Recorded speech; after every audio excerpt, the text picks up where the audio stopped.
Final हो जाएगा यहाँ का मेन।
ये सर 55 से 60 फीट का राउंड है।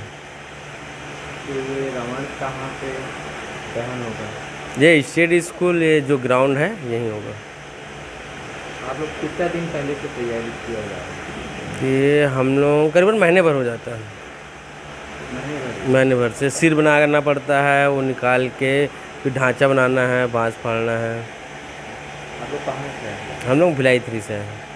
शुभ नाम बता। दुर्गेश मरकाम।